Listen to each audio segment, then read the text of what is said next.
Hi, welcome to The Art of Growth. This is Jim Zartman with a short word for today. One of our most popular episodes in the last year was called The Purpose Trap. It was about this cultural myth that everyone, they have this one special purpose, that it's within you and you have to find it, you must discover it. And then, after you find it, you must dedicate your life to it. Oh, and you have to monetize it and make your living from it. And it needs to leave the world a better place. And.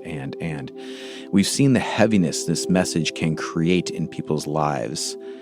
Some feel like, I'm actually content, but the message around me is that I shouldn't be. There can be shame and anxiety around those who want to find it, but don't know what their purpose is and don't know how to find it. Some of you may have a sense of what it is, but there's all this anxiety around whether or not you'll be able to do it. Will I get there, whatever there looks like? Will I be able to? Will I be good enough? Or you think you know what that purpose is, and after pursuing it, you realize it's not as fulfilling as you'd hoped.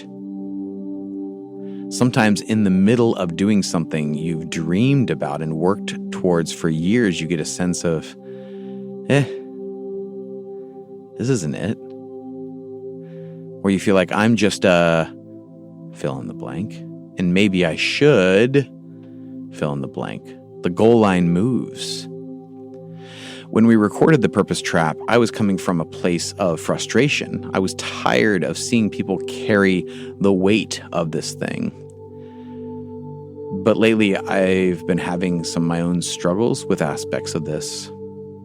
And I've been needing to clarify a way forward. I needed a response to push through all the noise of this drowning out my own mental clarity. I could feel myself walking through the swamp of this question again with the muck and mosquitoes slowing me down and making me feel on edge. Often it takes me a while to realize I'm not in the best place. Then I have these reactions that it's all up to me to figure it out, and this feeling that I better figure it out because, after all, I coach other people, right?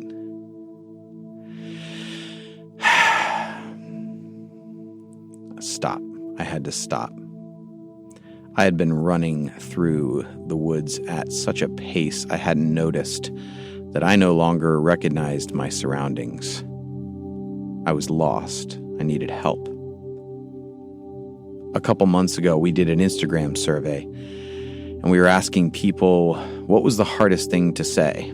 The options were A, I apologize, B, I need help, C, I love you, or D, I trust you. And by far, the leading answer, what was the hardest thing to say, was B, I need help. Regardless of Enneagram type, that was the answer. It's hard to ask for help, but we all need help at times. And in the middle of this, I needed help. So I called in the council, as I like to say. At times like this, I remind myself to seek the sages. That's what I say to myself. When I'm in a lost place, I say to myself, seek the sages, the wise people around me. Reach out to them. And I did, and they held me up. They held my failures like fine china and my tears and trauma like crystal, as we say in group coaching. I shared, they asked questions, they gave an objective perspective, something I was lacking, and they called me to return to myself. They reminded me that there are seasons, and it doesn't always have to be the springtime where everything is coming to life. I felt better. That's a good start. I felt like I was standing on solid ground, but no one else can tell you how to navigate this unknown world. I still felt like I needed a compass. And for me, sometimes it's silly. Sometimes I feel like I need a phrase to remind me, a mantra that I can repeat to myself to stay on track. Something to serve as a compass for getting me out of the lost place in the woods and swamp.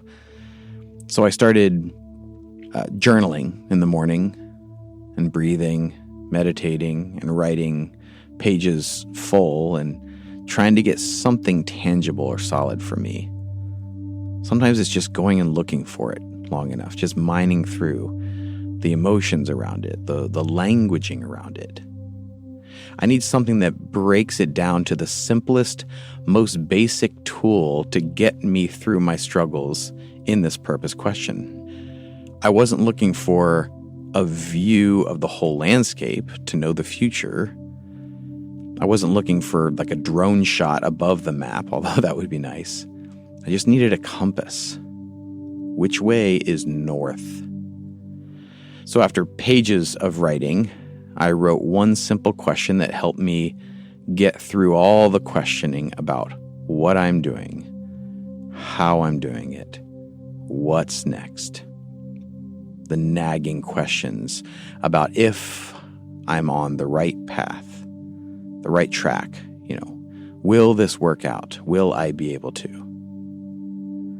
All that noise. And I wrote one question, and I chuckled at how simple the question was, but it helped me through the noise. And I just wrote, what do I want to see more of in the world? I just sat there, staring at my journal. What do I want to see more of in the world? Is it that simple? It made me scan the horizon for moments of meaning throughout my life. Moments where I felt fully like myself. Moments where I felt like I was on solid ground even if others didn't get it. Moments where the best version of me was able to show up and it was good. I realized if I'm leaning more into the world that my best self values, it's good. I can't see the whole landscape and story, but I can walk in that direction.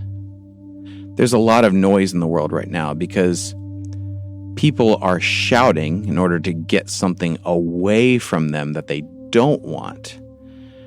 But there are not enough people redirecting their attention and therefore their energy on what they do want more of.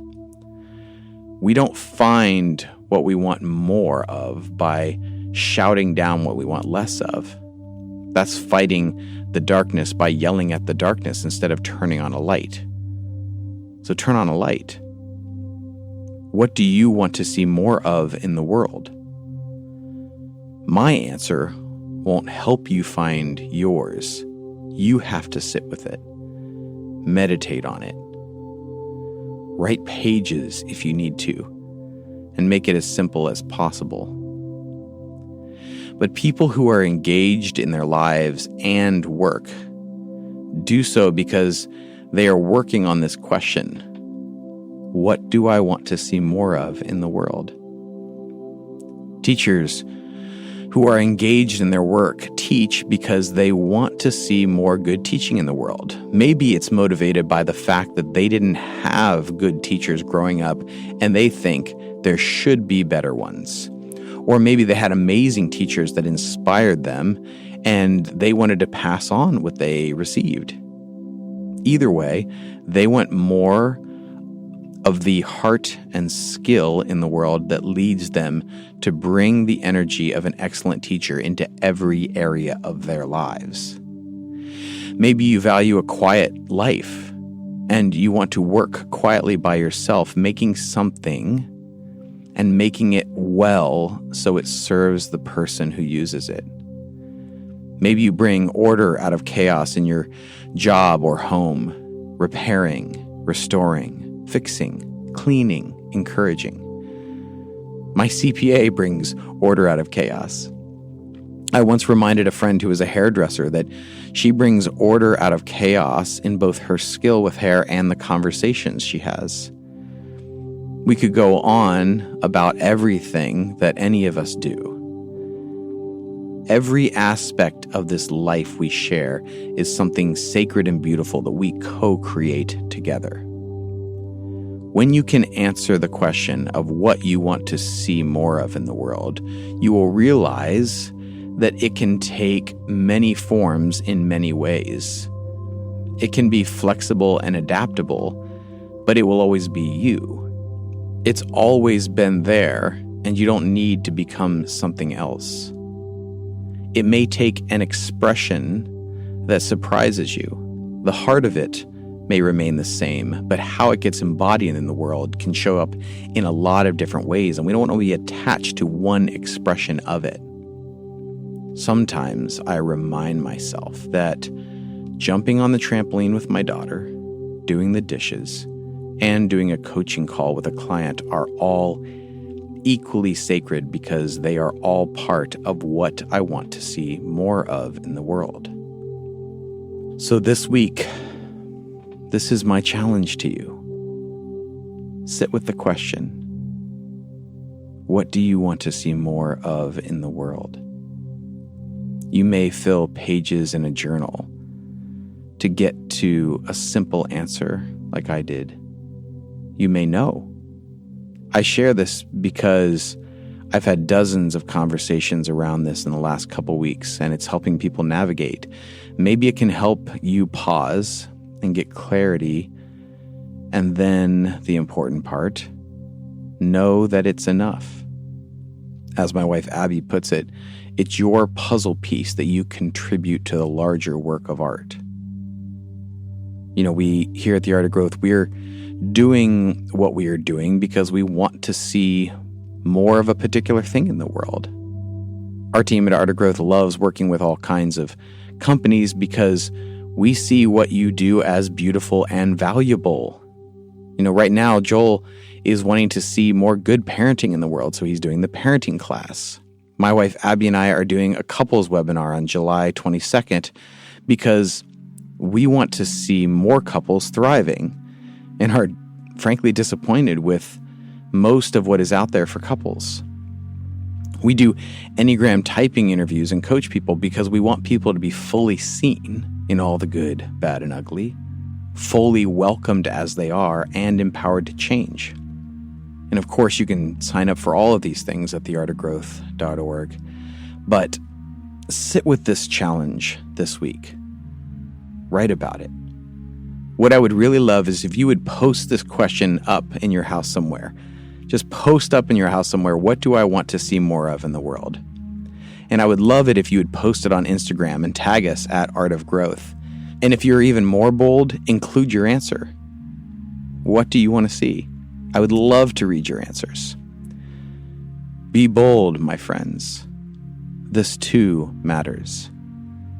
It's this. This. That's all. And it's enough. Grace and growth, my friends.